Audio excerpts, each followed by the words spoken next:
अगर हम बात करें आज की लाइफ स्टाइल को हम अगर देखें तो कहीं ना कहीं लाइफ स्टाइल लोगों की बिगड़ चुकी है हाँ। और उसी से ही बहुत सारी बीमारियां उत्पन्न हो रही हैं। अगर बात करें तो इसमें जो हम एलोपैथिक पद्धति है, चिकित्सा है, वो किस तरीके से इस चीज को देखती है? एलोपैथिक जो चिकित्सा पद्धति है ना, आपको बताया कि ये एक प्रकार से बिजनेस मॉडल पे आधारित है। ये तो इंडस्ट्री लगाएगी, उसमें केमिकल का पूरा कॉम्बिनेशन बनाएगी और इंसान को एक जीवित प्राणी नहीं समझती, इंसान को एक ऑब्जेक्ट समझती है।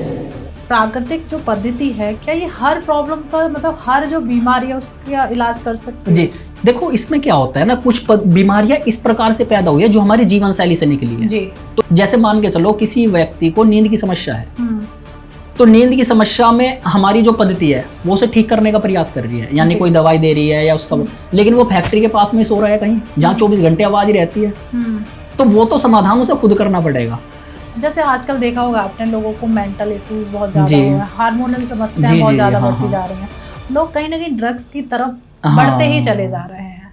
तो चीज ये बढ़ क्यों रही है और इससे अगर बढ़ रही है तो किस तरीके से हम रोक सकते हैं? अब होता क्या है ना, जब बॉडी हमारी पूरी केमिकल बेस हो जाती है, राइट, तो हमारा जो हार्मोन सिस्टम है वो कंफ्यूज हो जाता है। आपको क्यों लगता है कि डॉक्टर मरीज का जो अंतर है उसे खत्म कर दे? इसमें ये है, अब मान के चलो आज के समय में तो हमें पद्धति वो फॉलो करनी पड़ेगी जो हमें खुद अपना डॉक्टर स्वयं बनाए, क्योंकि हम अपने शरीर के बारे में बहुत ज्यादा जानते हैं।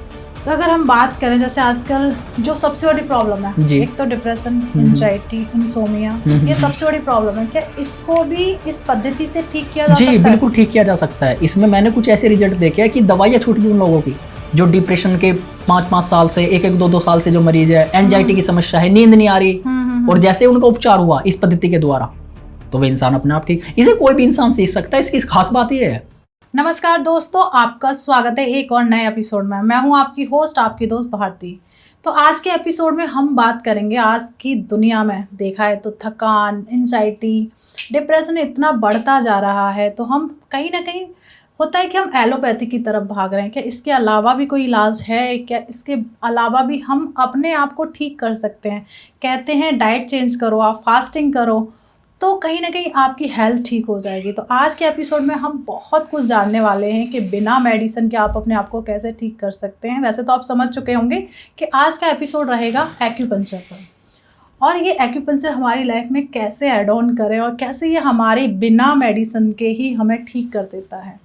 तो आज हम बात करेंगे योगा, आज बात करेंगे हम एक्यूपंक्चर, आज बात करेंगे हम डाइट पर। डाइट को किस तरीके से मतलब कहते हैं कि इस एपिसोड में आप तीनों को मिलाकर आप कैसे हेल्दी बन सकते हैं। तो आज का एपिसोड बेहद इंटरेस्टिंग है, क्योंकि इस पर चर्चा करने के लिए अभी हमारे स्टूडियो में मौजूद हैं acupuncture specialist doctor Ankit Sharma ji, अभी हमारे साथ बैठे हुए हैं। और थोड़ा सा मैं बता दूं उनके बारे में कि वो कुछ एक ऐसी चीज़ लेके आए हैं जिससे हर व्यक्ति अपना इलाज अपने आप कर सकता है। तो इस पर हम चर्चा करेंगे, तो प्लीज़ पॉडकास्ट में एंड तक ज़रूर बने रहिएगा, क्योंकि आपको बहुत कुछ मिलने वाला है इस पॉडकास्ट में। तो पहले हम स्वागत करते हैं सर का। तो डॉक्टर साहब, आपका स्वागत है हमारे स्टूडियो में। कैसे हैं आप सर? एकदम बढ़िया, आप सुनाइए। मैं बहुत अच्छी हूँ सर। एक वर्ड बहुत ज़्यादा मतलब लोग जानते भी हैं, होलिस्टिक हेल्थ साइंस। जी, ये है क्या सर? थोड़ा सा हमारी ऑडियंस के इसके बारे में बताइए प्लीज। होलिस्टिक हेल्थ साइंस दरअसल एक समग्र चिकित्सा है। जैसे हम आज के समय में क्या है कि इंसान चारों तरफ से एक समस्या में घिरा हुआ है। बिल्कुल, कि उसकी कुछ मानसिक समस्या भी है, कुछ आर्थिक समस्या भी है ना, शरीर से जुड़ी हुई उसकी कुछ समस्याएं है। तो किसी भी इंसान को चारों तरफ से हर एक विकल्प का प्रयोग करके ठीक करने की पद्धति ही होलिस्टिक हेल्थ अप्रोच मान सकते हैं, उसे साइंस मान सकते हैं। जैसे कि योग के द्वारा, क्योंकि एलोपैथिक सिस्टम इंसान को कहीं ना कहीं ठीक नहीं कर पा रहा। एलोपैथिक सिस्टम एक ही दायरे में एक ही अप्रोच को लेके चल रहा है, और बिल्कुल इंडस्ट्री बेस्ड बात कर रहा है कि इंडस्ट्री से कोई दवाई बनेगी, केमिकल बेस्ड दवाई बनेगी, और मनुष्य के शरीर में उसे इंजेक्ट करेंगे, मनुष्य इस प्रकार से ठीक होगा। लेकिन भारत की कुछ पद्धतियां रही है, या कुछ और अन्य देशों की सभ्यताओं की कुछ पद्धतियां रही है, जो प्रकृति से जुड़ करके बिल्कुल इंसान को ठीक करने का दावा करती है, और उनका दावा 100% सच भी है। तो होलिस्टिक हेल्थ जो हमारी अप्रोच है, इसमें हम योग के द्वारा, मेडिटेशन के द्वारा, एक्यूप्रेशर, एक्यूपंक्चर, सुजोग के द्वारा, या फिर आयुर्वेद के द्वारा लोगों को ठीक करने का प्रयास करते हैं, ताकि मनुष्य पूर्ण रूप से स्वस्थ हो सके। कहीं ऐसा ना हो कि वो दवाइयों के ऊपर ही बेस है, दवाइयों के ऊपर ही अपना जीवन जी रहा है। वो कोई डॉक्टर मिला, उसने ये कह दी पूरे जीवन भर दवाई खानी है, अर्थराइटिस की पूरे जीवन भर खानी है।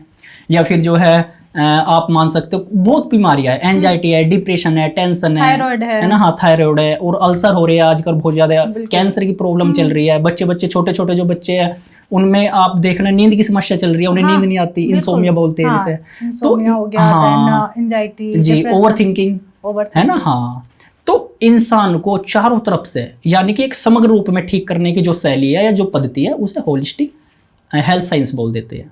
जो इस पद्धति में क्या बात है।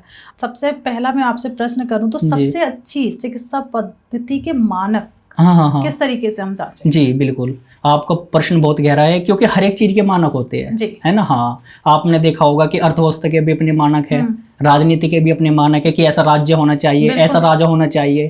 तो ऐसी चिकित्सा पद्धति के भी अपने कुछ मानक है जी।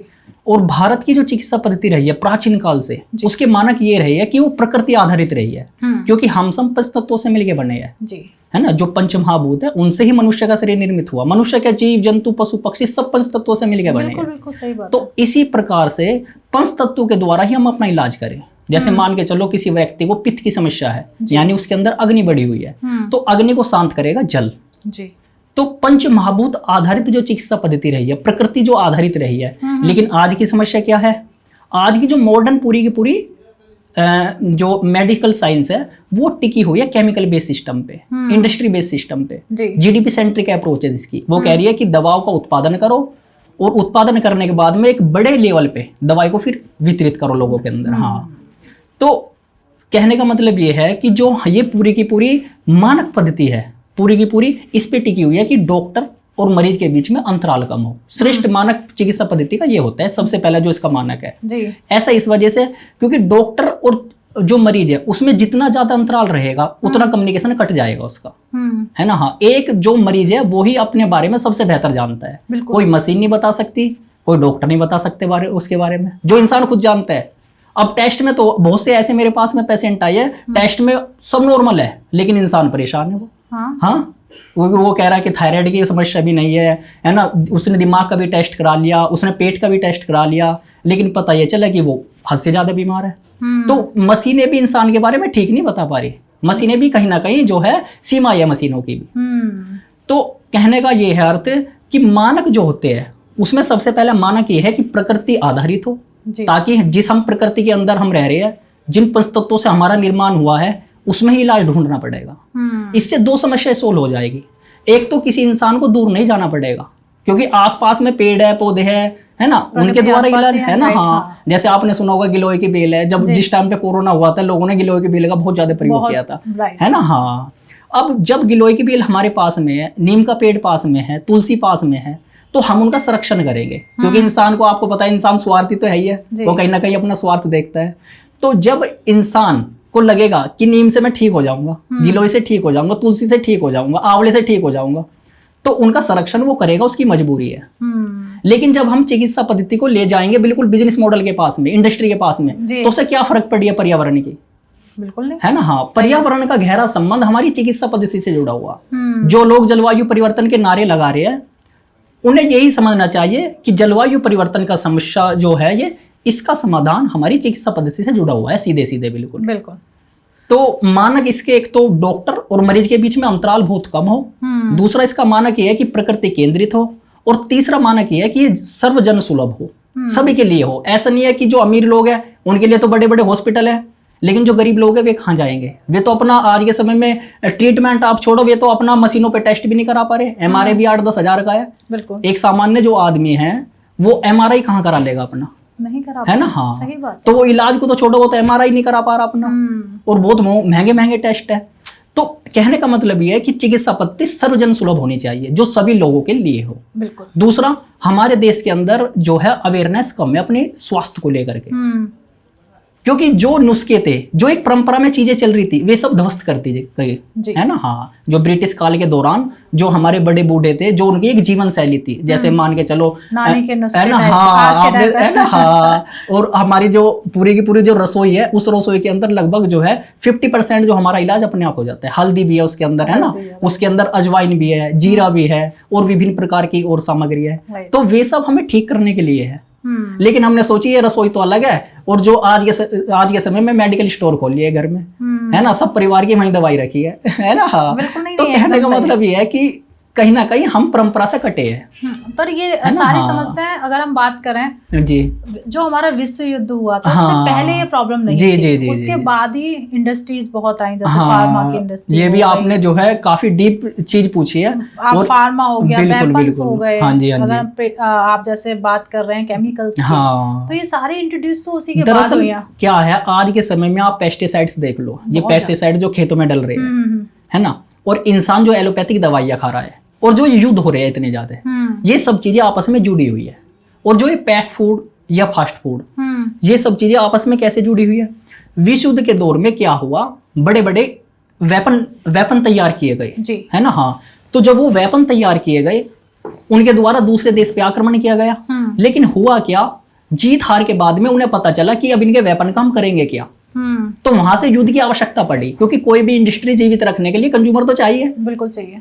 तो जितने भी राष्ट्र उस समय पे आजाद हुए थे, जैसे पाकिस्तान हुआ, भारत हुआ, या और भी छोटे छोटे जो राष्ट्र आजाद हुए थे, वे सब आज के समय में कस्टमर बन के तैयार हो गए उनके लिए, क्योंकि इन्हें आपस में लड़ाओ, और जो हथियार जो है इनमें बेच दो फिर।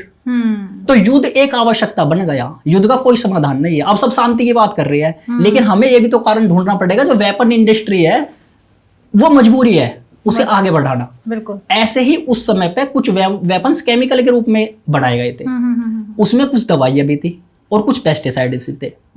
तो जो ये पेस्टिसाइड्स हम खेतों में डाल रहे हैं, ये एक प्रकार के केमिकल वेपन थे, जिन्हें बायोवार बोलते हैं हम, है ना, जैविक युद्ध। हाँ, लेकिन उस समय पे युद्ध हार जीत हुई, उसके बाद में फिर पता चला कि पेस्टिसाइड का क्या करेंगे अब, तो ये खेतों में इस्तेमाल होने लगे फिर। हाँ, बहुत ज्यादा किसानों तक आई जी। अब होता क्या है, जिस समय पे कोई युद्ध होता है ना, तो जो शत्रु देश होता है वो सैनिकों का प्रयोग करता है एज ए बॉडी की तरह, जिस पे वो ट्रायल कर सके। राइट। तो जितने भी जेल के अंदर ऐसे सैनिक ठूस रखे थे, उन सबके ऊपर ट्रायल चले। हाँ, कि इसके अंदर लीवर कैसा है, किडनी कैसी है, दवाई लगाएंगे क्या हो जाएगा, है ना, इसका क्या प्रभाव पड़ेगा दवाई का। तो जितने भी प्रकार की दवाइयां आज हम देख रहे हैं जी, उन सब का प्रयोग उस टाइम पे किया गया। उस टाइम पे ही जो एलोपैथिक सिस्टम है, इसने बहुत ज्यादा ग्रोथ की, क्योंकि डॉक्टरों के सामने क्या था, एक मुर्दा शरीर पड़ा था, एक अर्धमरा शरीर पड़ा था, उसके सामने उसने खूब एक्सपेरिमेंट किए। तो वहां से ही फिर जो है ये केमिकल जो बेस पूरा निकल के आया, एलोपैथिक सिस्टम, वो नाम वहां से निकल के आया। और साथ में एक सिस्टम और निकल के आया था जी। वो था जो हमारा जो इंडस्ट्री बेस जो फूड कल्चर चल रही है ना, वो वहां से निकल के आई थी।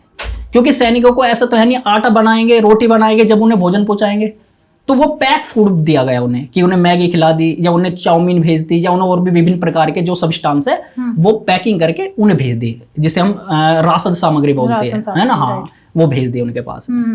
और उस समय पे अर्थव्यवस्था को मापने के लिए और कोई साधन नहीं थे, तो जीडीपी एक अप्रोच लाई गई, जीडीपी। अच्छा। हाँ, ग्रॉस डोमेस्टिक प्रोडक्ट। उसका मतलब ये होता है कि एक देश के अंदर साल भर में जितनी सेवाएं और जितनी वस्तुएं उत्पादित हुई, उनका मौद्रिक मूल्य क्या है, मॉनेटरी क्या है, हाँ, मौद्रिक मूल्य बोलते हैं जिसे, हाँ, वो क्या है। तो वहां से ये अप्रोच भी निकल आई। तो ये गिने चुने कुछ लोग थे पूरी दुनिया में, जो उस समय पर पूरे विश्व युद्ध को हैंडल कर रहे थे, और उनके उद्योग थे ये। तो पूरी दुनिया में उद्योग फैलाने के लिए ग्लोबलाइजेशन का प्रयोग किया गया, उसका नाम दिया ग्लोबलाइजेशन। हाँ, कि हम तो पूरी दुनिया को एक कर रहे हैं। लोग सोचने लगे बढ़िया बात है, एक कर रहे हैं, लेकिन ये नहीं पता ये अपने उद्योग के लिए एक कर रहे हैं पूरी दुनिया को, इनका उद्देश्य दूसरा है। हाँ। तो जो आज के समय में जितनी भी समस्याएं आ रही है, ये पेस्टिसाइड की हो, क्योंकि पेस्टिसाइड में भी क्या हुआ, इंसान आखिरकार खा तो जमीन से ही रहा है ना। हाँ, या उसमें अन्न हो, या उसमें गन्ने से चीनी बन रही है, या उसमें जमीन को दूषित करना। हाँ, तो इससे जमीन दूषित हुई है, इससे पंचतत्वों पर प्रभाव पड़ा है, इससे तत्व जो होते हैं ना, वे तत्व दूषित हुए हैं। अब हम जो जल पी रहे हैं जमीन के अंदर से, वो पहले ही दूषित हो चुका, अब वो हमारे शरीर के अंदर जाएगा, वो नए विकार पैदा करेगा। आपने सुना भी होगा, थोड़े दिन पहले फ्लोराइड आ रहा है जमीन के अंदर, या फिर और भी कोई केमिकल सब्सटेंस आ रही है कि उसमें क्रोमियम होता है, एक हैवी जो मेटल्स होते हैं वे बॉडी के अंदर जा रही है ना। हाँ, तो जितने केमिकल्स है जो हम खा रहे हैं वो हमारे भोजन के साथ साथ में जा रहे हैं। साथ साथ हाँ, ऊपर से फिर क्या, इंसान बीमार हुआ, वो डॉक्टर के पास गया, फिर वो केमिकल बेस्ड सिस्टम। पहले तो उसने जमीन से जो खाया वो केमिकल है, फिर वो डॉक्टर के पास गया, फिर वो केमिकल है साथ में, राइट। है ना। हाँ, साथ में फिर जो है एयर पोल्यूशन भी चल रहा है। आप देख लो कितनी बड़ी चर्चा चल रही है दिल्ली में भी, और गाजियाबाद का जो क्षेत्र है ना, मतलब कह हाँ, सकते हैं पूरा का पूरा एनसीआर का जो क्षेत्र है, यानी कि इंसान चारों तरफ से केमिकल से घिरा हुआ। बिल्कुल।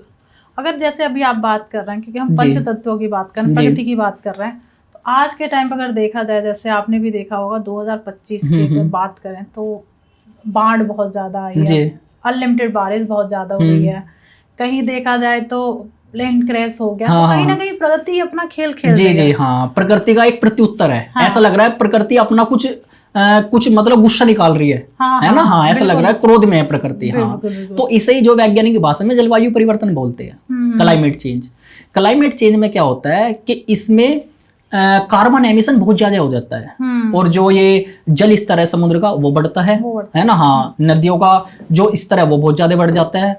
तो एक प्रकार से लैंडस्लाइड होना, है ना, पोल्यूशन होना, एक दुष्चक्र तैयार हो जाता है पूरी प्रकृति के अंदर। अब ये है क्या, ये मनुष्य की ही एक्टिविटी है। मनुष्य ने तो पैदा किया है, प्रकृति ने तो कोई गड़बड़ नहीं की।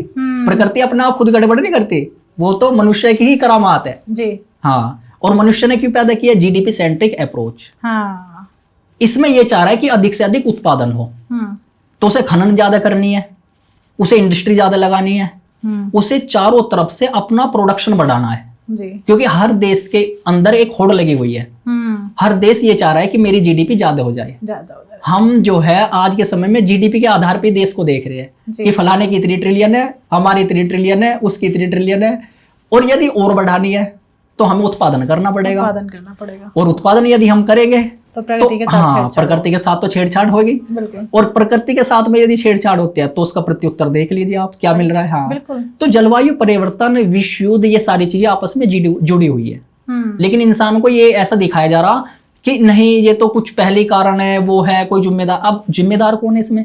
गरीब राष्ट्र जिम्मेदार नहीं है इसमें, जो पीड़ा भुगत रहे वे जिम्मेदार नहीं है, वे देश जिम्मेदार है जिन्होंने पहले अपना विकास कर लिया, जैसे अमेरिका हुआ, ब्रिटेन हुआ, है ना, पेस्टिसाइड्स वगैरह तो वहीं से है ना। हाँ, तो जितने भी यूरोपियन कंट्री है ये सब जिम्मेदार है।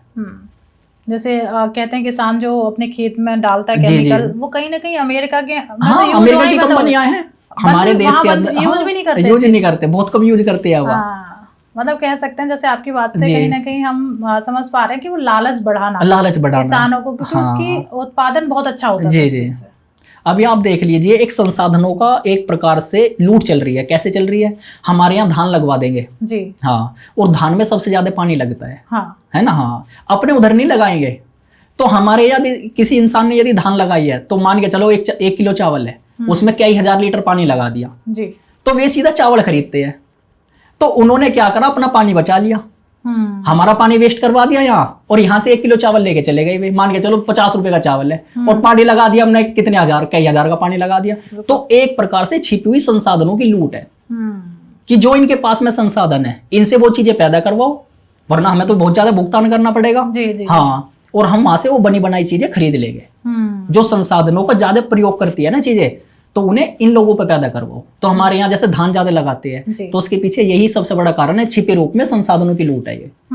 ये जो अमीर देश है ये पहले ही पूरा प्री प्लान रखते हैं किस प्रकार से किस देश को अपने चंगुल में फंसाना है। हाँ, बिल्कुल, बहुत बढ़िया, मतलब कह सकते हैं आंसर माइंड ब्लोइंग। अगर हम बात करें आज की लाइफ स्टाइल को हम अगर देखें तो कहीं ना कहीं लाइफ स्टाइल लोगों की बिगड़ चुकी है, हाँ। और उसी से ही बहुत सारी बीमारियां उत्पन्न हो रही हैं। अगर बात करें तो इसमें जो हम एलोपैथिक पद्धति है, चिकित्सा है, वो किस तरीके से इस चीज को देखती है? एलोपैथिक जो चिकित्सा पद्धति है ना, आपको बताया कि ये एक प्रकार से बिजनेस मॉडल पे आधारित है। ये तो इंडस्ट्री लगाएगी, उसमें केमिकल का पूरा कॉम्बिनेशन बनाएगी, और इंसान को एक जीवित प्राणी नहीं समझती, इंसान को एक ऑब्जेक्ट समझती है ना। हाँ, कि इसके अंदर इतनी बीमारियां हैं और उसका जो है वो करना है। तो जो ये पूरी की पूरी एलोपैथिक सिस्टम है, ये एक तो बड़ी बड़ी कंपनियों के अधीन है जी। इसमें डॉक्टर तो मात्र हाथ की कठपुतली है, डॉक्टर को जो कह दिया वो करना पड़ेगा, है ना। हाँ, यदि उस बंदे ने ये कह दी, केमिकल का जो केमिकल इंडस्ट्री का पूरा जो मालिक है, उसने कह दी कि हमारी ये दवाइयां बिकनी चाहिए, तो डॉक्टर को उसका कहीं ना कहीं छिपे रूप में प्रचार करना पड़ेगा। बिल्कुल, जो डॉक्टर लिखेगा वो पेशेंट लेगा।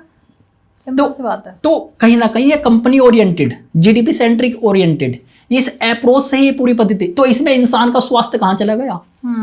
वो केंद्र में नहीं है। इंसान ठीक हो वो केंद्र में नहीं है, केंद्र में तो दूसरी चीज है। तो या तो केंद्र बदलना पड़ेगा या पद्धति बदलनी पड़ेगी। तो केंद्र बदलने को ये तैयार नहीं है, क्योंकि पूरा का पूरा इनका बिजनेस मॉडल ध्वस्त हो जाएगा। बिल्कुल। हाँ, तो हमें फिर क्या करना पड़ेगा? हमें पद्धति बदलनी पड़ेगी। पद्धति बदलनी पड़ेगी। भाई मान के चलो आज के समय में आदमी के पास में बहुत विकल्प है। पानी यदि पीना है तो विभिन्न प्रकार के उसके पास में बोतलें हैं, उनका पानी पी सकता है वो। उसे कोई भी चीज यदि प्रयोग करनी है, बहुत विकल्प है। लेकिन चिकित्सा पद्धति में सिर्फ एक ही ये विकल्प है क्या? Allopathic system. और भी तो विकल्प है, लेकिन वे छिपाए जा रहे हैं। जैसे आयुर्वेदा है। हाँ, आयुर्वेदा है, योगा है, मेडिटेशन है ना, एक्यूप्रेशर है जिसके ऊपर हम इतना ज्यादा काम कर रहे हैं, या फिर बिल्कुल नेचुरोपैथी है ना। हाँ, तो उन पे क्यों ध्यान नहीं दिया जा रहा? हमें और विकल्प भी तैयार करने पड़ेंगे यदि आज के समय में मानव जाति को बचाना है, वरना इंसान के पास में और कोई रास्ता नहीं बचेगा फिर। और विकल्प कब तैयार होंगे? जो हमारी विलुप्त हुई पद्धतियां हैं उन्हें दोबारा से जागृत करना पड़ेगा। हाँ, राइट। जैसे आजकल देखा होगा आपने, लोगों को मेंटल इश्यूज बहुत ज्यादा हो रहे हैं, हार्मोनल समस्याएं बहुत ज्यादा बढ़ती जा रही हैं। लोग कहीं ना कहीं ड्रग्स की तरफ बढ़ते ही चले जा रहे हैं। तो चीज ये बढ़ क्यों रही है? और इससे अगर बढ़ रही है तो किस तरीके से हम रोक सकते हैं? जी, अब होता क्या है ना, जब बॉडी हमारी पूरी केमिकल बेस हो जाती है, राइट, तो हमारा जो हार्मोन सिस्टम है वो कंफ्यूज हो जाता है। क्योंकि होता क्या है ना, पूरी बॉडी हमारी एक प्रकार से, आपको थोड़ा मैं जानकारी के लिए बताऊं तो ये कहते हैं कि यदि किसी को शरीर समझना है तो बायोलॉजी मत पढ़ो, केमिस्ट्री पढ़ो। क्योंकि हमारी पूरी जो बॉडी है केमिस्ट्री बेस है। हाँ, सब हार्मोन्स जितने भी है सब केमिकली तो काम कर रहे हैं, है ना। हाँ, हम खाना खा रहे हैं तो वहाँ पीएच का भी पूरा प्रभाव है ना। हाँ, तो कहने का मतलब ये है कि जब हम केमिकल बाहर से इंजेक्ट कर रहे हैं, अपने अंदर डाल रहे हैं केमिकल, भोजन के रूप में आ रहे हैं, दवाइयों के रूप में आ रहे हैं, या पोल्यूशन के रूप में आ रहे हैं, और जो हमारे अंदर के खुद प्राकृतिक केमिकल है उनमें कंफ्यूजन पैदा हो जाता है, उनमें डिस्टर्बेंस पैदा होता है। तो इससे ही हार्मोनल डिसबैलेंस हो रहा है सबसे ज्यादा, है ना। आपने देखा होगा लेडीज में सबसे ज्यादा समस्या हार्मोनल डिसबैलेंस की चल रही है ना। पीसीओडी वगैरह की जितनी समस्याएं चल रही है ना आजकल, ये और पीसीओडी, थायराइड, हर तीसरी, मतलब कह सकते हैं हर दूसरे घर में थायराइड मिल जाता है। थायराइड की समस्या चल रही है आजकल, तो कह सकते हैं आप शुगर जी बहुत बड़ी एक प्रॉब्लम बन चुका है। शुगर बहुत बड़ी प्रॉब्लम है। और सबसे बड़ी प्रॉब्लम आज के टाइम पे अगर मैं देख रही हूँ तो मेंटल इश्यू सबसे बड़ी प्रॉब्लम है। एंजाइटी, डिप्रेशन, टेंशन, ओवरथिंकिंग, है ना, बाइपोलर डिसऑर्डर। तो ये कुछ ऐसी समस्या है कि अब बताओ एलोपैथ क्या करेगा? एलोपैथ तो नींद की दवाई दे देगी, लो भाई नींद की दवाई लो, आप सो जाओ, बिल्कुल, है ना। हाँ, जबकि हमें एक होलिस्टिक अप्रोच में काम करना पड़ेगा। हमें उस इंसान को अच्छा वातावरण भी देना पड़ेगा, है ना। हाँ, क्योंकि जो सामाजिक संबंध होते हैं उसके आधार पे भी हमारी मेंटल हेल्थ काम करती है। और हाँ, खाने पीने का भी सिस्टम देखना पड़ेगा। अब एलोपैथिक जो डॉक्टर है वे कोई परहेज नहीं बताते, वो कहते हैं जो खाना खा रहे हैं खाओ, बस हमारी दवाई लेते रहो आप, है ना।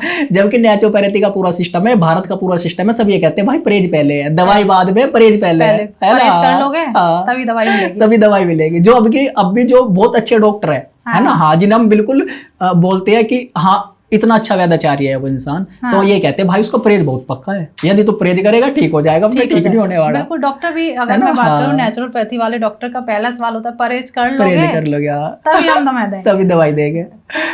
तो बहुत इंटरेस्टिंग भी है, और कहीं ना कहीं हमें उससे कोई प्रॉब्लम भी नहीं, पर लोग कहीं ना कहीं भटक रहे हैं एलोपैथी में रहे। जी। हर चिकित्सा पद्धति के त्रिसूत्र बताती है, जी, पर एलोपैथी कहीं ना कहीं इस चीज को दबा देती है। हाँ, देखो कोई भी चिकित्सा पद्धति जो पैदा हुई है, जैसे आप आयुर्वेद को लेके चलो, जी, आयुर्वेद त्रिसूत्र आधारित बात करता है। हाँ। और त्रिसूत्र में 3 सूत्र जो होते हैं, त्रिसूत्र का मतलब 3 सूत्र। तो पहला सूत्र होता है लिंग सूत्र, दूसरा हेतु सूत्र, और तीसरा होता है औषधि सूत्र। ठीक है। लिंग सूत्र का मतलब है कि लक्षण क्या प्रकट हो रहे हैं। जैसे मान के चलो किसी व्यक्ति को बहुत ज्यादा एसिडिटी बन रही है, या बहुत ज्यादा फुंसियां निकल रही है, या मान के चलो उस व्यक्ति को पेट में बहुत ज्यादा दिक्कत बन रही है, कॉन्स्टिपेशन की समस्या बन रही है, तो ये क्या है, ये जुकाम की समस्या बन रही है, छींके आ रही है उसे बार बार, ये सब लक्षण है। ये बता रहे हैं कि इस व्यक्ति को परेशानी है जी। ये हमें इन्हें लक्षण बोलते हैं। और यदि हम थोड़ा सैद्धांतिक भाषा में बात करें तो इसे बोलते हैं लिंग सूत्र। ओके जी। तो पहला सूत्र ये होता है। दूसरा होता है हेतु सूत्र। हेतु सूत्र ये कहता है कि कारण क्या है, कारण तो ढूंढो। यदि इस व्यक्ति को छींक आ रही है, यदि इस व्यक्ति को पेट में कोई प्रॉब्लम है, एसिडिटी बन रही है, तो कारण तो ढूंढो, क्यों बन रही है। एलोपैथी कहता है नहीं, कारण नहीं ढूंढना, बस लक्षण दबा दो। लक्षण दवा दो, पर वो बाद में तो बहुत उभर के आते हैं ना। अब कैसे, हाँ वही तो सबसे बड़ी बात है। अब मान के चलो किसी व्यक्ति को एसिडिटी बन रही है तो दवाई एंटासिड दे देंगे। आपने देखा भी बहुत सारी एंटासिड आती है ना, कि एक दवाई आपको सुबह खाली पेट लेनी है एसिडिटी नहीं बनने की। एसिडिटी भाई उससे ये भी तो पूछ लो एसिडिटी बन क्यों रही है। तो हेतु सूत्र भी बहुत जरूरी है। तीसरा होता है औषध सूत्र। अब उसे औषधि दो, जो भी कोई औषधि देनी है। हाँ। लेकिन अक्सर एलोपैथ के डॉक्टर, बड़े बड़े डॉक्टर ये मानते हैं कि ये पूरी पद्धति लक्षणों पर दबाने को काम करती है, सिर्फ लक्षणों को दबाती है, सप्रेस करती है।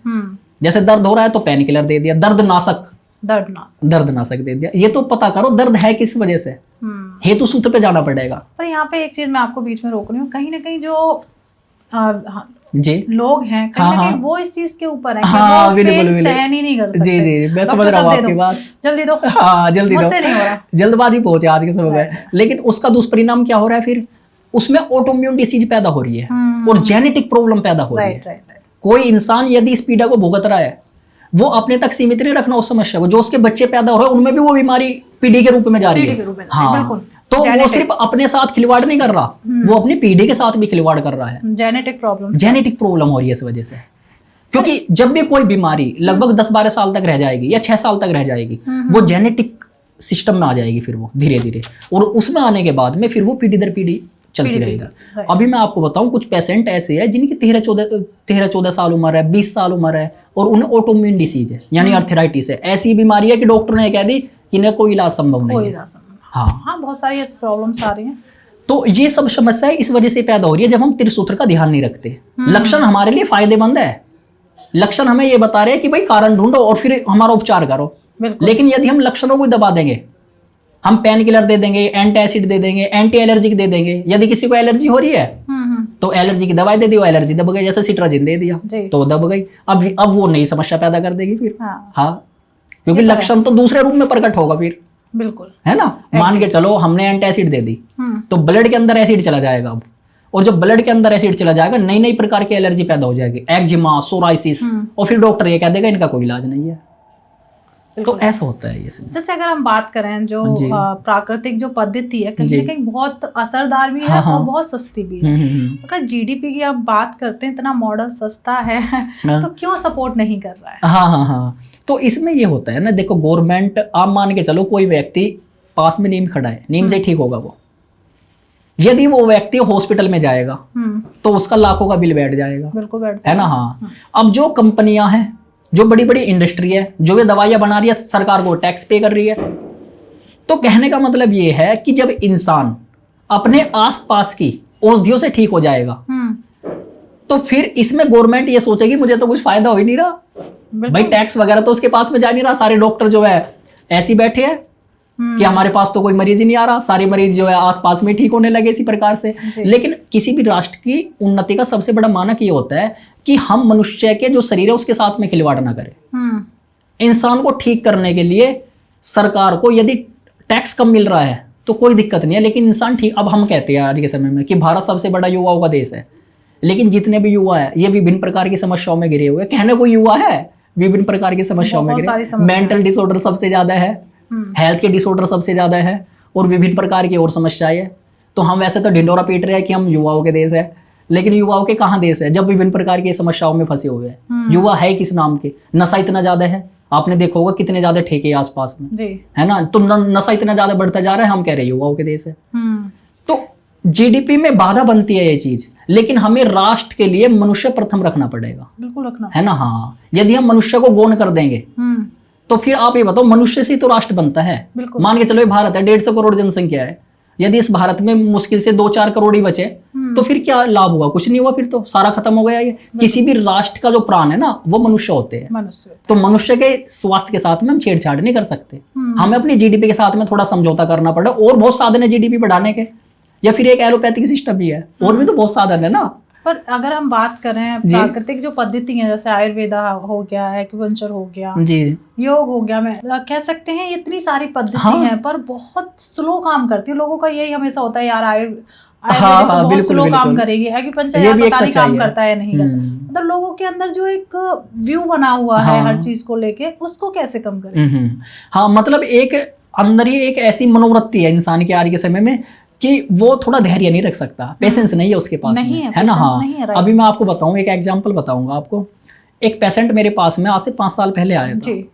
और उसे पेट में ही कोई प्रॉब्लम थी, कॉन्स्टिपेशन वगैरह की, तो थोड़ा मेंटल डिसऑर्डर था उसे। तो वो ठीक होने लगा था, लेकिन उसकी इच्छा ये थी कि मैं 1 महीने के अंदर बिल्कुल ठीक हो जाऊं। हाँ, जबकि उसे समस्या 12 साल से है, वो 1 महीने के अंदर ठीक होना सोच रहा था। अभी वो मुझे थोड़े दिन पहले मिला, उसने थोड़े दिन में मुझसे उपचार कराया था। तो मुझे थोड़े दिन पहले मैं पूछने लगा, हाँ भाई क्या है? वो कहना कि 2 डॉक्टर तो बदल दिए, तीसरे से दवाई चल रही है। अब आप ये बताओ, 5 साल पहले भी इसकी स्थिति वही थी, 12 साल से वो बीमारी को ढो रहा है, और मुझे 5 साल बाद मिला, अभी वही स्थिति है। तो उसने क्या जल्दबाजी कर ली? उसने कोई जल्दबाजी नहीं, उसने तो अपना नुकसान और कर लिया, जबकि वो ठीक हो जाता उस टाइम पे।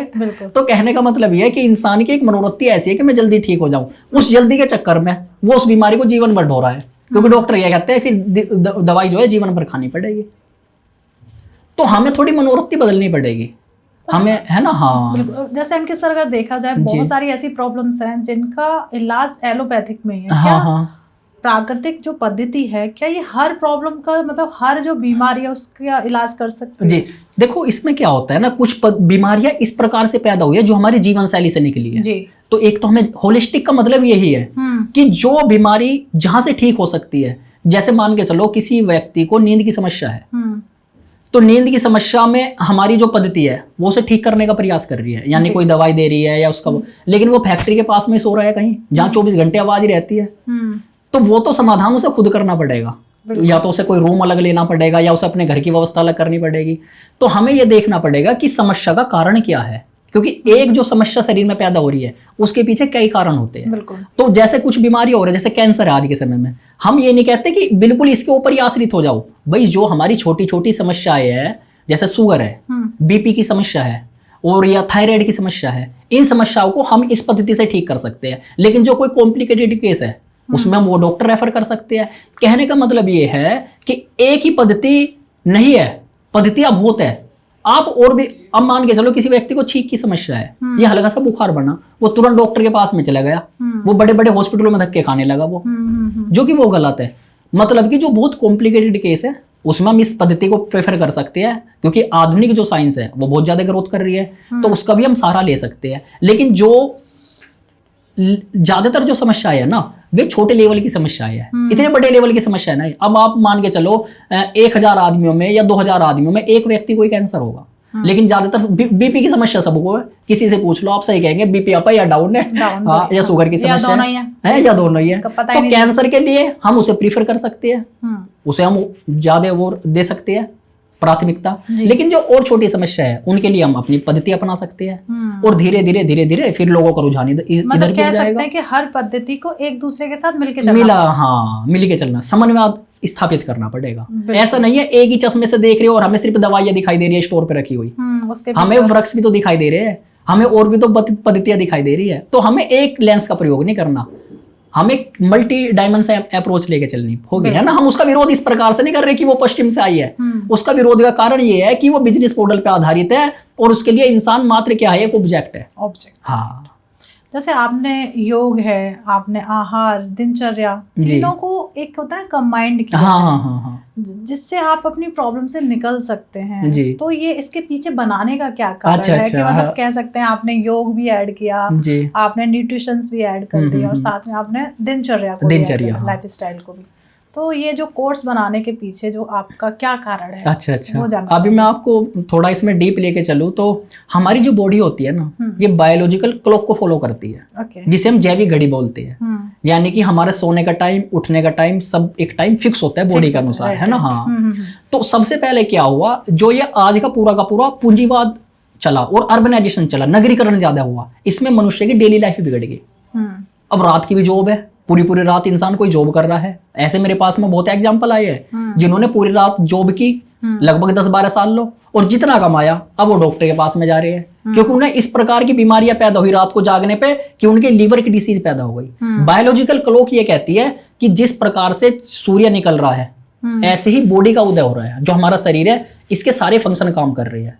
तो यदि जैसे सूरज निकल रहा है उस समय पर हम भोजन करते हैं, वो ज्यादा प्रभावकारी है। अच्छा। लेकिन आज के समय में इंसान सुबह को थोड़ा सा नाश्ता कर लेगा, भोजन करेगा रात को ज्यादा, रात को, हाँ। और रात को सूरज छिप जाएगा। तो जो हमारी अग्नि होती है ना, शरीर के अंदर अग्नि होती है, उसका सीधा संबंध सूर्य से है। हाँ। तो हमें बायोलॉजिकल जो क्लॉक है, जैविक घड़ी जिसे हम बोलते हैं, हाँ। वो फॉलो करना बहुत जरूरी है। इसे ही दिनचर्या से संबंधित ये है। दूसरे नंबर पे फिर क्या है इसमें, जो योग है। दरअसल भारत जो है उसमें स्वस्थ इंसान की जो एक मूल परिभाषा आप लेके चलो तो स्वस्थ बनता है जो स्वयं में स्थित हो गया।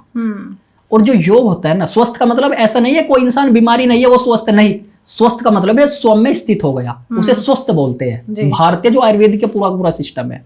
और योग ही एक ऐसी पद्धति है जो चिकित्सा का भी काम करती है और मनुष्य की समाधि के लिए, आत्मा के कल्याण के लिए, है ना, और मुक्ति के लिए उस प्रकार की बात करते हैं। क्योंकि जब हम इसमें आसन करते हैं, आज के समय में सब आसन ही करते हैं, है ना, हाँ, प्राणायाम करते हैं, ये तो मात्र 2 स्टेप है।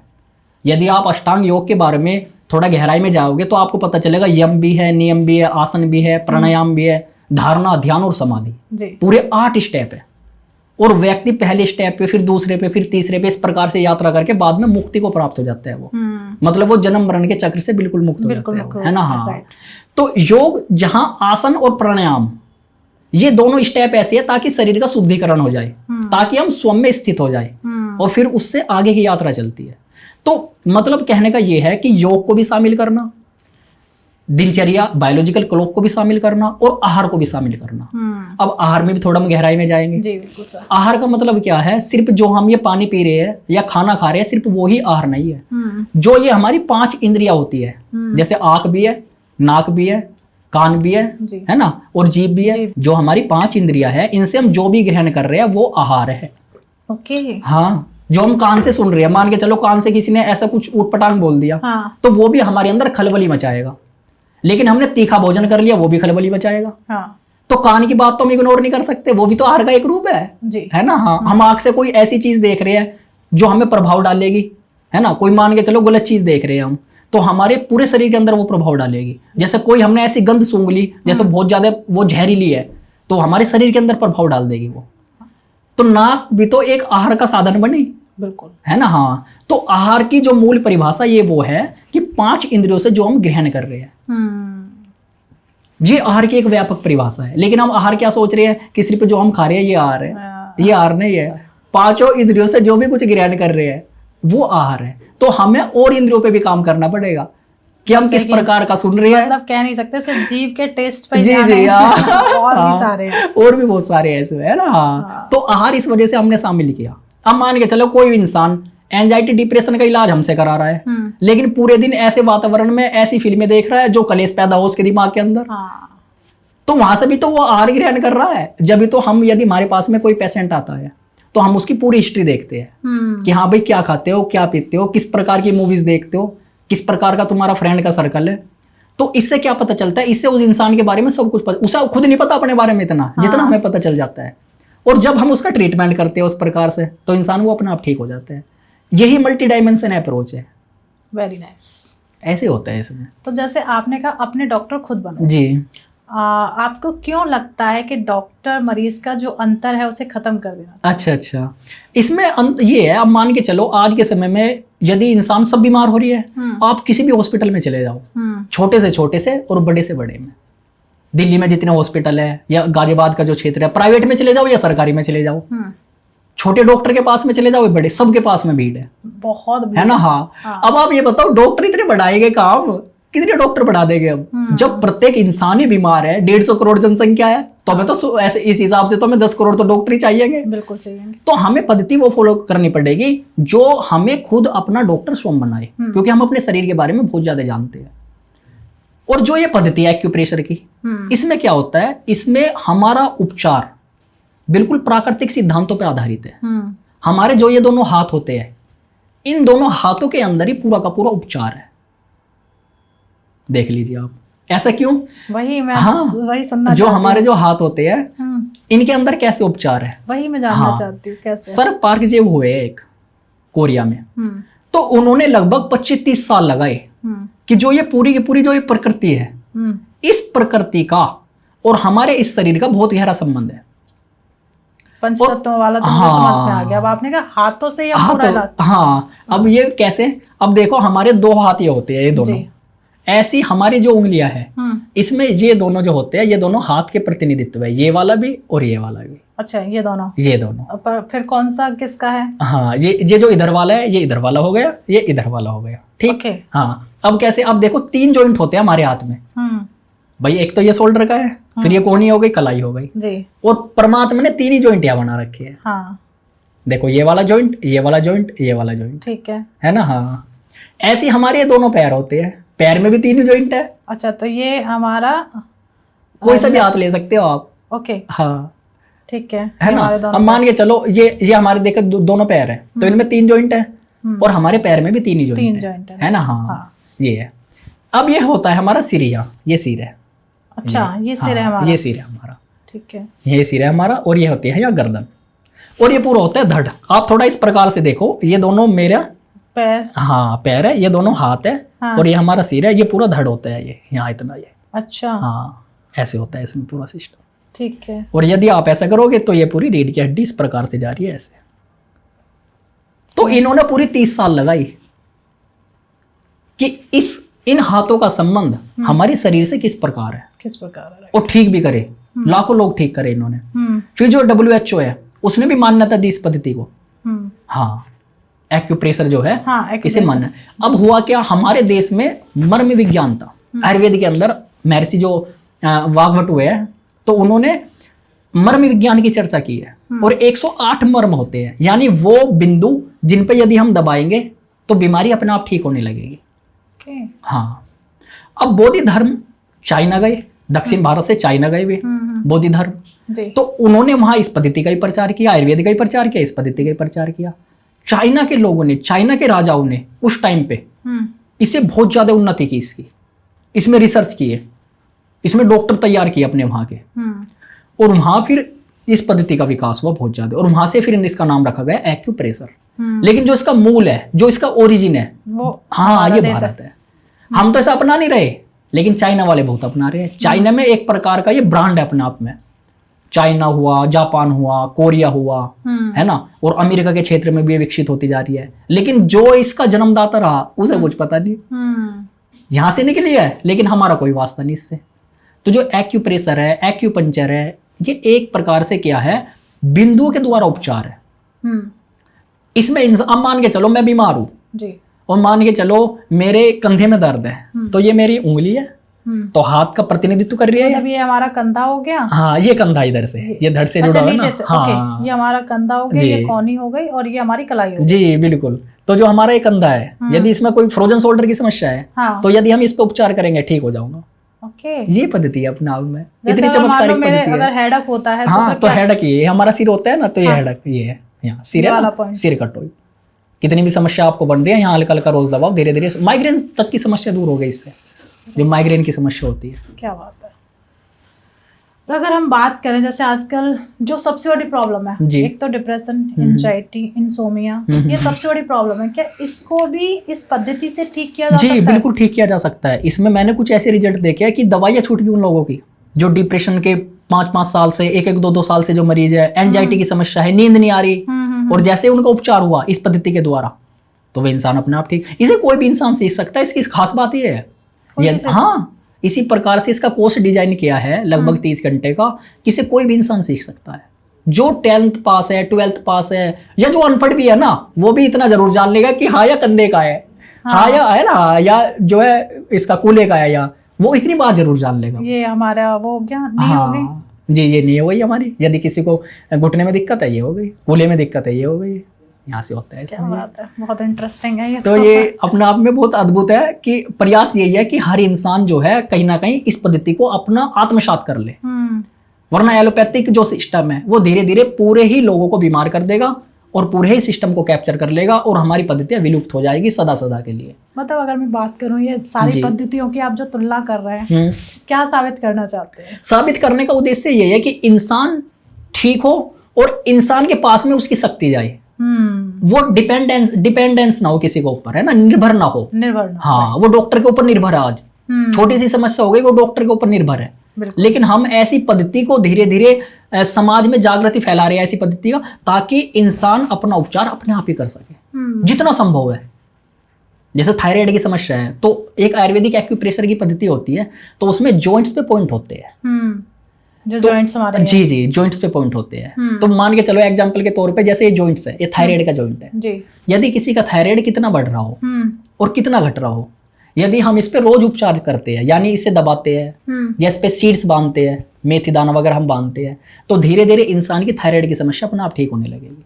क्या बात है। ऐसे लीवर का पॉइंट होता है, ये लीवर का जॉइंट होता है एक प्रकार से, आप ऐसे एग्जांपल को लेके चलो, ये लीवर का जॉइंट होता है। तो यदि हम इस पे उपचार करते हैं तो धीरे धीरे लीवर में कुछ भी दिक्कत है, यदि फैटी लीवर है, लीवर सिरोसिस की समस्या है ना, या किसी ने हेपेटाइटिस बता दिया, तो वो सब समस्याएं अपने आप ठीक होने लगेगी।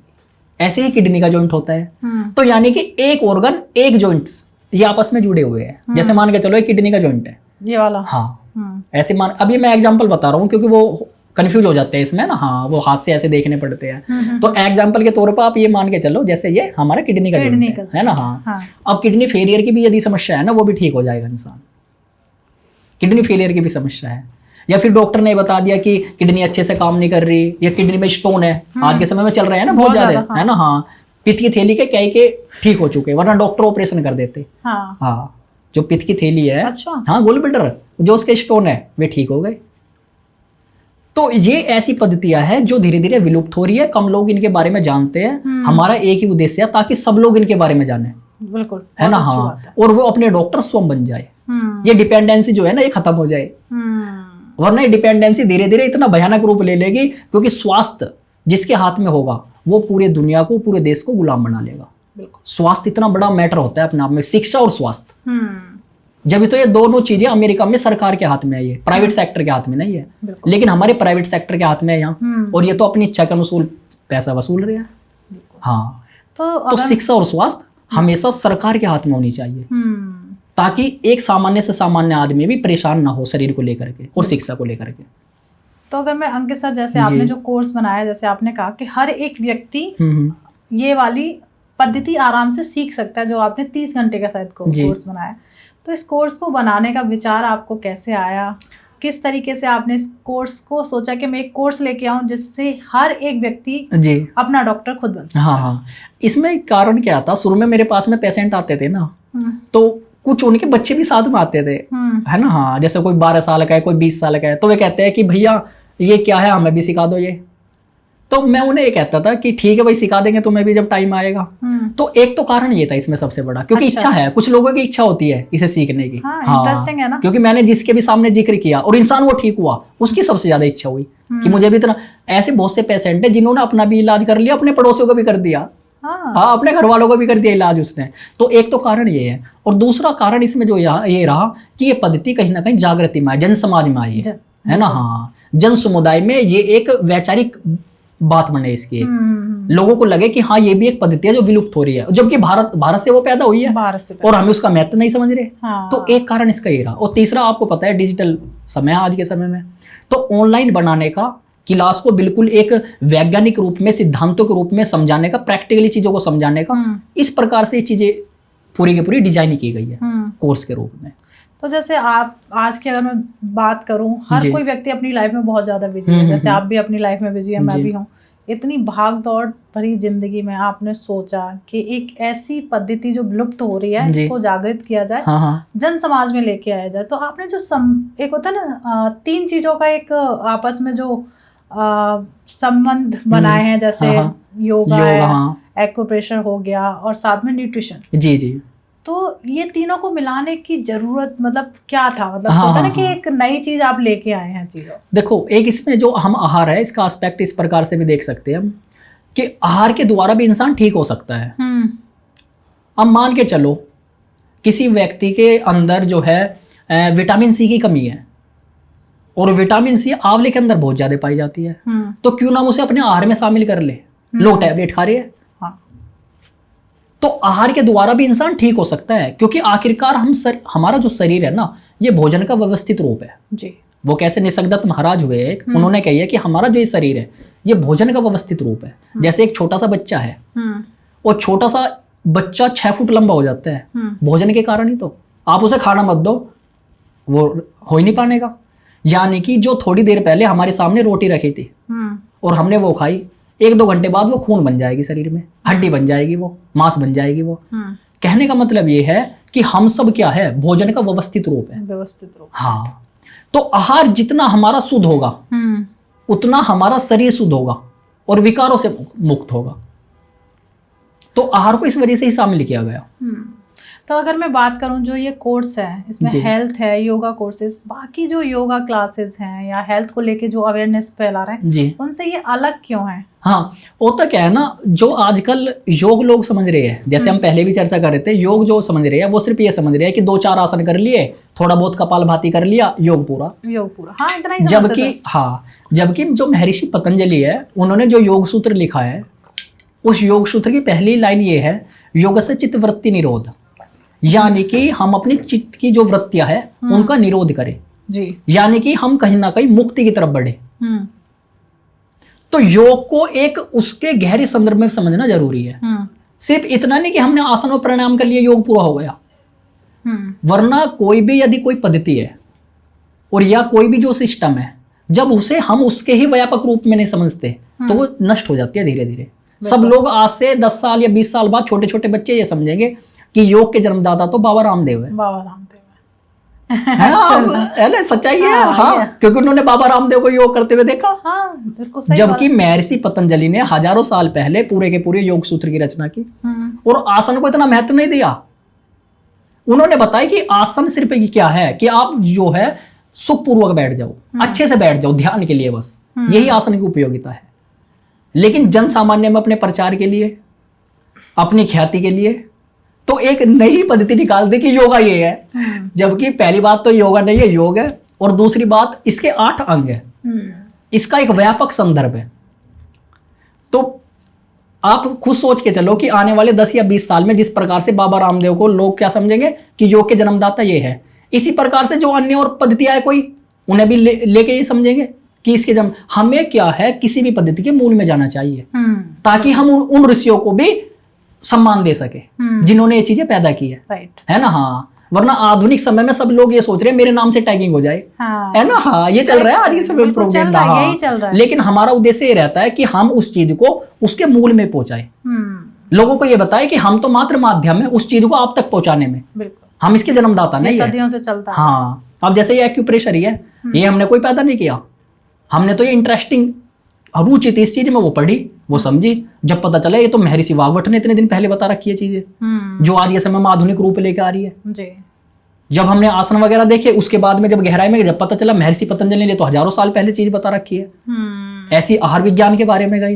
तो कहने का मतलब ये, जो आज दुनिया में जो भी कुछ चल रहा है उसका कहीं ना कहीं आधार प्राचीन काल से। करेक्ट। और एक अच्छे मानव का यही होना चाहिए कि उसका व्यवहार इस प्रकार से होना चाहिए ताकि उन लोगों को वो सम्मान दे।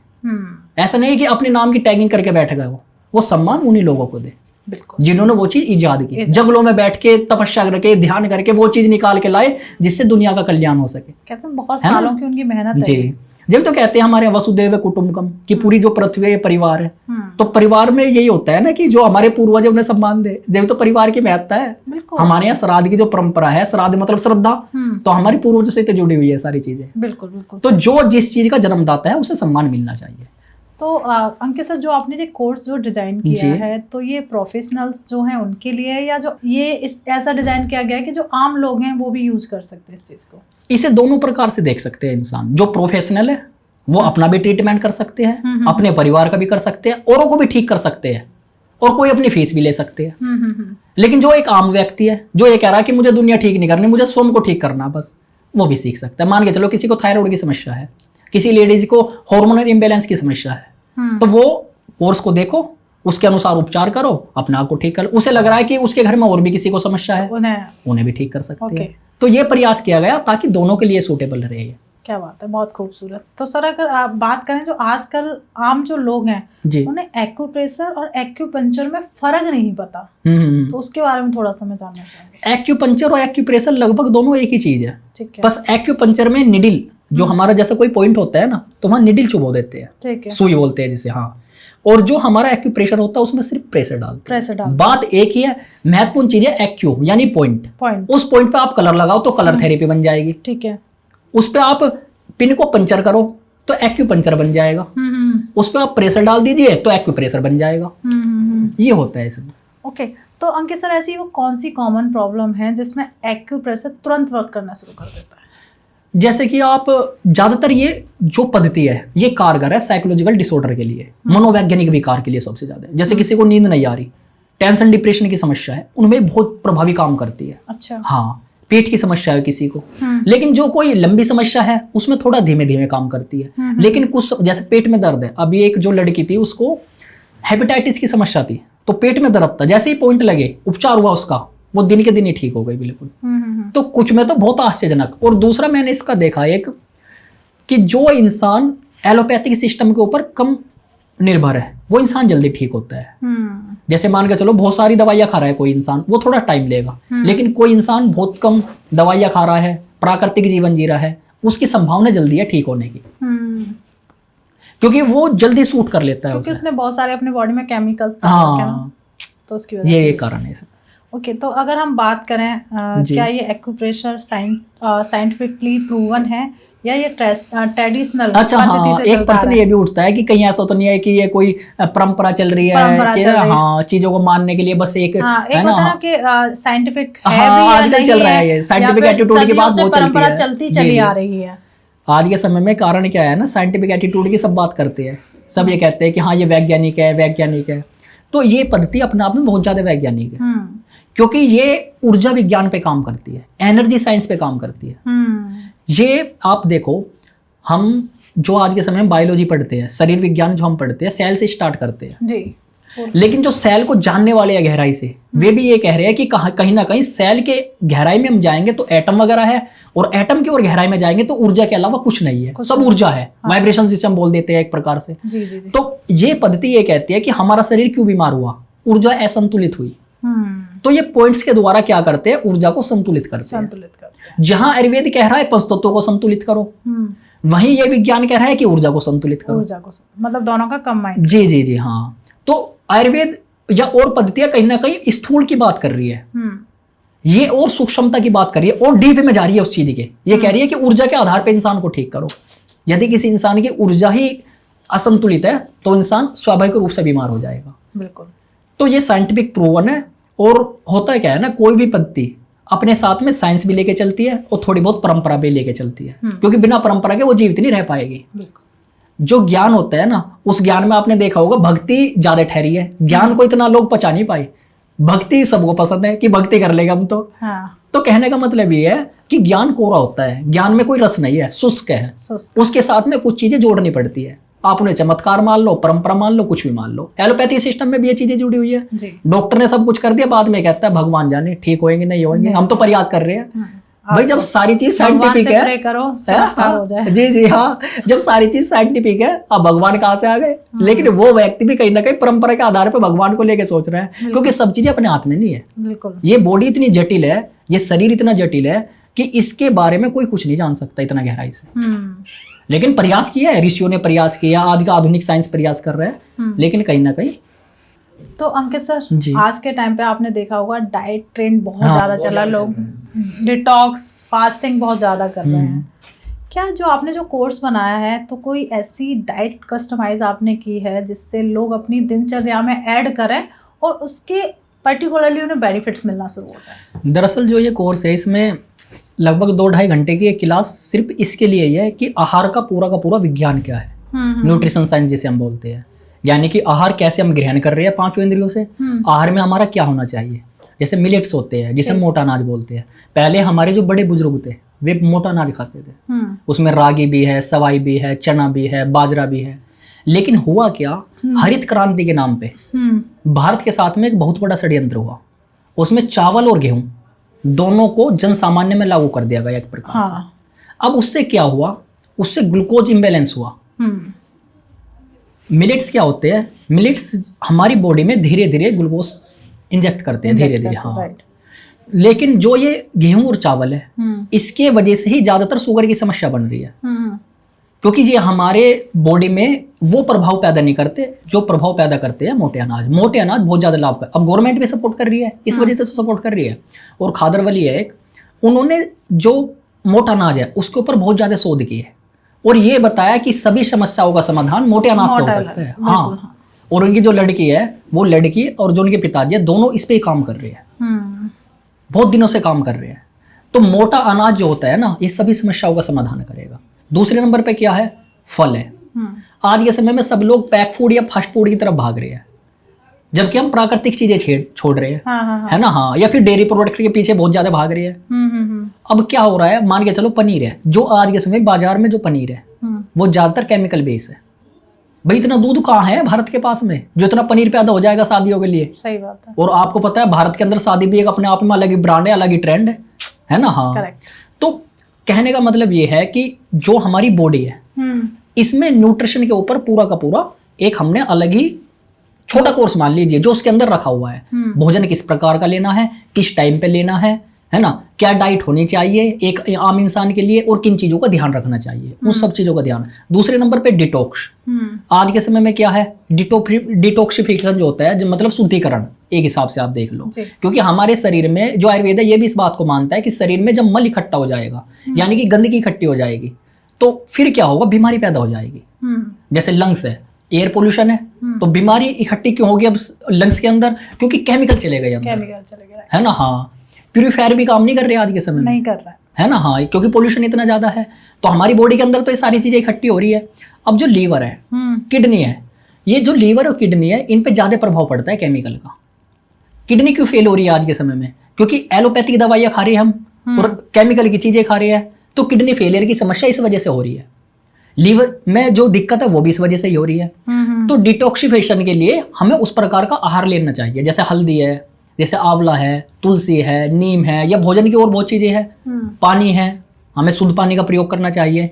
तो ये जो शुद्धिकरण है ये साथ साथ में चलता है। आहार शुद्ध लो, पहली बात, और दूसरे नंबर पे जो शरीर को शुद्ध करे उस प्रकार का आहार लो। आहार का भी ध्यान रखो ताकि शुद्ध होना चाहिए, और उस प्रकार का आहार लो जो हमारे शरीर को शुद्ध करता रहे। अब जैसे आंवला है, आंवला हमारे शरीर को बहुत ज्यादा शुद्ध करता है। महर्षि च्यवन हुए हैं, और महर्षि च्यवन लगभग 1000 साल तक जिए हैं सिर्फ आंवला खा करके। उन्होंने आंवले के ऊपर ही पूरा जीवन बिता दिया। आंवला इतना प्रभावकारी बताया उन्होंने, अमृत बताया अपने आप में। लेकिन आज के समय में आंवले को लेकर कोई इंटरेस्ट नहीं है लोगों के अंदर, जबकि जो पैक फूड है, जो फास्ट फूड है, जो विश्व युद्ध के दौरान पैदा हुआ, वो चल रहा है आज के समय में। आप देख लीजिए, सब कुछ पैकिंग बेस है। जबकि डॉक्टर और बड़े बड़े वैज्ञानिक चेतावनी दे चुके हैं कि माइक्रोप्लास्टिक बॉडी के अंदर जा रही है। ये माइक्रोप्लास्टिक बहुत ज्यादा परेशानी कर देगी, किसी के यूट्रस में इकट्ठी होगी माइक्रोप्लास्टिक, है ना, बॉडी में अंदर जा रही है माइक्रोप्लास्टिक। क्योंकि हम जो भी कुछ प्रयोग कर रहे हैं सब प्लास्टिक की चीजें हैं। बिल्कुल। जबकि हमारे यहाँ मिट्टी के बर्तन थे, हमारे यहाँ सोने के, लोहे के, तांबे के, कांसे के, है ना, इनके बर्तन थे हमारे यहाँ। एल्युमिनियम लोग प्रयोग नहीं करते थे, या फिर जो ये चीजें होती है प्लास्टिक की, इनका प्रयोग नहीं करते थे। लेकिन ये सब चीजें क्या कह के डाल दी गई कि ये सब तो परंपरागत है, ये सब तो गवार चीज है ना। हाँ, इन चीजों को इस प्रकार से जो है हमारे डेली लाइफ से हटा दिया गया। जैसे आज के टाइम पर लोगों के पास इतनी भागदौड़ वाली उनकी लाइफ है, इतना समय नहीं है।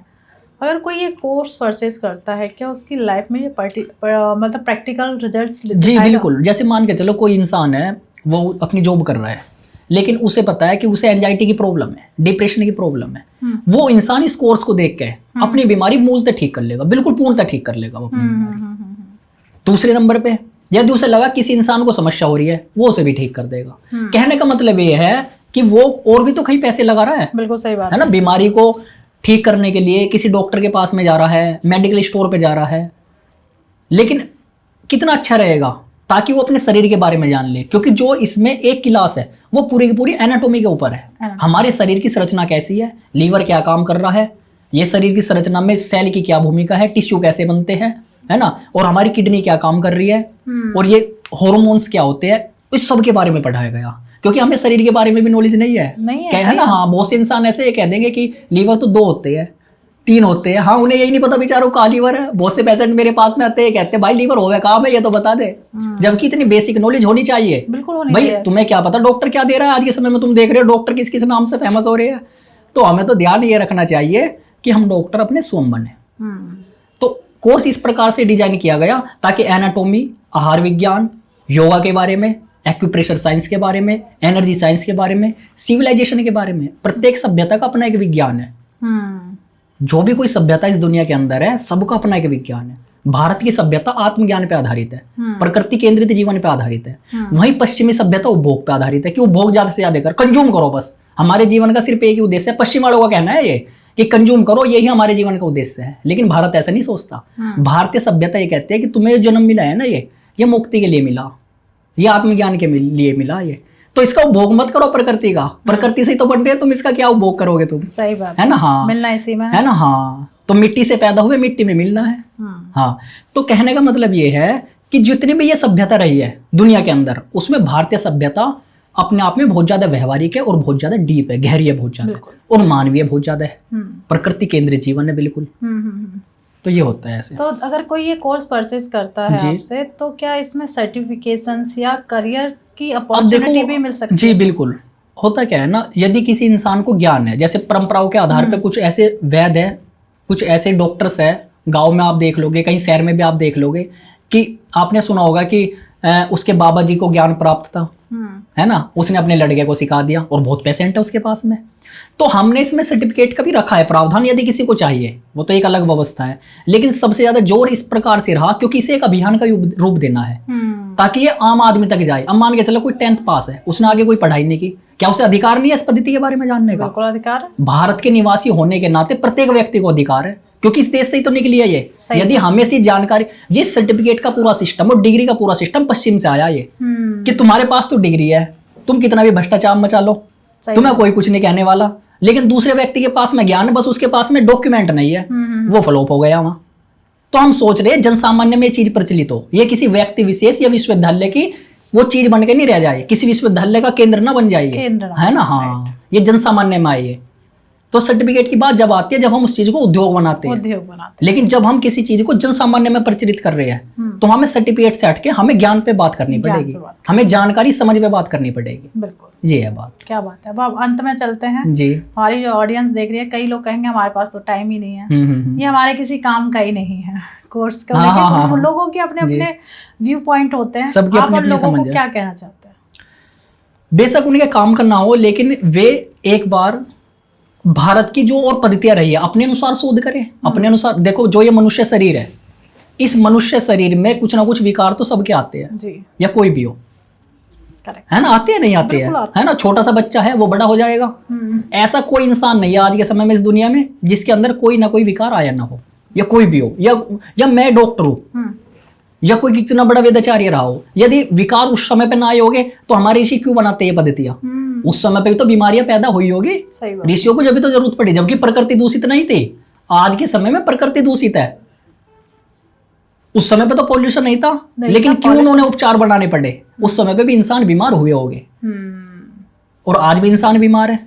तो जो भी कोई इंसान, और इस शरीर से बढ़ के क्या है आज के समय में लोगों के पास में? आप ये बताओ। इस शरीर के द्वारा तो हम आपस में बातचीत कर रहे हैं, दुनिया को देख रहे हैं, खा रहे हैं, पी रहे हैं, इस दुनिया को देख रहे हैं। मतलब जो ये मनुष्य शरीर है, इस मनुष्य शरीर यदि यही बेकार हो जाएगा तो फिर इंसान करेगा क्या? सही बात, कुछ नहीं कर पाएगा। वो काट पे पड़ा रहेगा, बीमार रहेगा वो, और वो जो आए थे हाँ, वो अपने दुख भोगता रहेगा।